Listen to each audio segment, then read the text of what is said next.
Hi, everybody. I'm meteorologist Joe Chaffee. Let's check out what the European did overnight because it was a pretty important run from a number of respects, and I think it's really worth taking a look at. Now, this is an obviously very complex pattern. I have a European post up, and you can see with the maps that are illustrated what the problem is, and it's really, there's just so much going on. Now, here's today's event that we're getting the rain that has moved on through. At least the first batch is now shifted up into New England, and we're waiting for the cold front to come by, and that it does.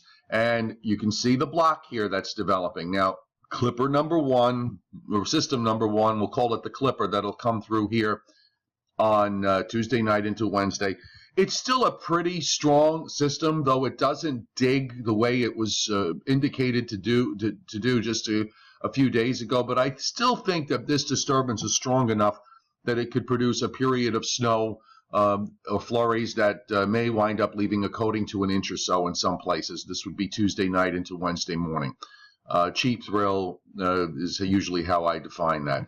But here's the very, very strong block that's developing over Greenland, and it just sets everything up. We have a busy subtropical jet, so now we're into Wednesday, so let's move along.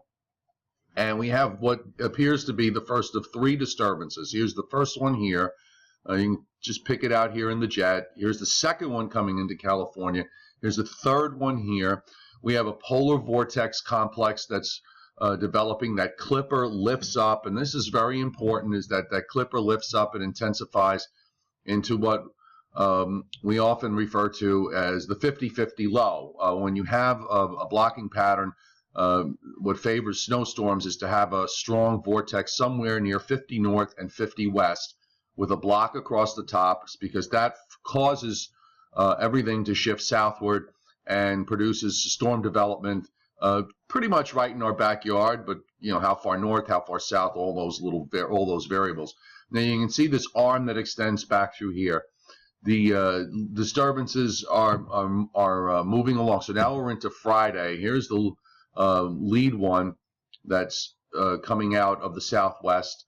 The second one's just kind of, you can sort of see it here, and here's another strong powerhouse approaching the west coast. And there's our 50-50 low, here's the blocking pattern, and so on. Now, as we move through time, you can see what happens with this system. Here it is here. It looks actually kind of impressive.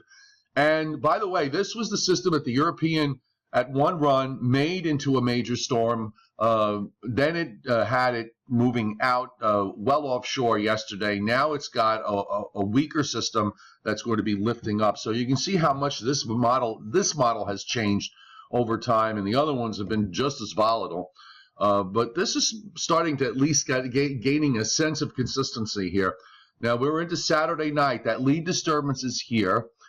It would imply that we would have some sort of light or moderate event here of snow and or rain. I can't rule anything out because there are always cold air issues, questions with cold air.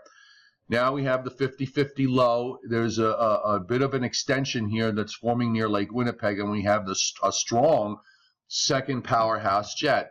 And it's how all these three systems react. You can see you got one here, you got this here, you got this here, and they're all kind of reacting and impacting each other. And we have another one that's moving into Arizona. So, you know, how the models handle all this is going to be a run-to-run adventure. It's going to continue to be a run-to-run adventure. Anyone who has any notion that this is all, you can have this all figured out, I think really is being naive and silly. There's no way we can have this all figured out at this point, but it's a pattern with a lot of potential, and we'll continue to focus on this over the next few days.